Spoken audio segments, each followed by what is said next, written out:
শুভ সকাল বন্ধুরা, তোমরা সবাই কেমন আছো? আশা করছি ভালো আছো।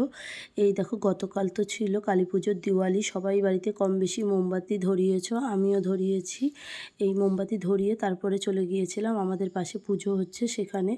ইচ্ছে ছিল পুজোয় উপোস করব, পুজোর এখানে থাকবো, কিন্তু শরীর আমার সাথ দিল না। তার আগের দিনই আমার শরীরটা এতটাই খারাপ ছিল, আর আমি জানছি যে আমি উপোস করে থাকলে আমার শরীরটা আরোই খারাপ হবে, যেহেতু আমার শরীরটা খুব একটা ভালো নেই।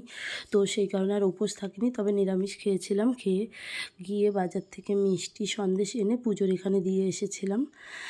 পাশে পুজো হচ্ছে, না উপোস না করতে পারায় মনটা খারাপ ছিল, কিন্তু করলে তো আমার শরীরটা আরোই খারাপ হবে, সেই কারণে আর পারলাম না।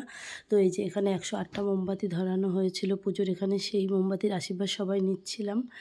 তো অনেক লোকজনই ছিল, তো সবাই তো ভিডিওতে আসতে চায় না, সেইভাবে আমি ভিডিওতে হালকা করে নিয়েছি লোকজন, কিন্তু নিলেও কারো ফেস আনিনি, কারণ অনেকেই পছন্দ করে না ভিডিওতে ফটোতে আসতে। তো কেউ যাতে বলতে না পারে যে তুমি ভিডিও করেছো আমাকে না জিজ্ঞাসা করে, বা আমাকে নিয়েছো কেন। তো দেখালেও হালকা হালকা দেখাচ্ছি সবাইকে, কারোর ফেস আনিনি। আর এই যে পুজো শেষ হয়ে যাওয়ার পর এখানে খিচুড়ি প্রসাদ খাওয়ানো হয়েছিল গ্রামবাসীদেরকে। প্রথমে বসে পড়েছিল যারা বেশি ছোট বাচ্চা, তারপরে বসেছিল সবাই, তো কম বেশি বাচ্চারাই বসেছিল। কারণ বাচ্চা তখন 9:30 10টা প্রায় বেজে যাচ্ছে, বাচ্চারা তো অত রাত অবধি জাগতে পারে না। তো আমার ছেলে মেয়েও বসে গিয়েছে, তো আমি তো ওদের সঙ্গে না বসলে হবে না, সেই জন্য আমিও বসে গিয়েছিলাম। তো এই দেখো, সবাইকে খিচুড়ি প্রসাদ দেওয়া হয়েছে, খিচুড়ির সঙ্গেই সব কিছু সবজি দিয়ে দেওয়া ছিল।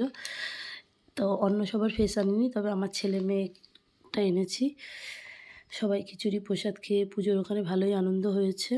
তারপরে বাড়ি চলে এসেছি। আমাদের তো পুজোর দিনটা ভালোই কাটলো। তোমাদের সবার কেমন কাটলো?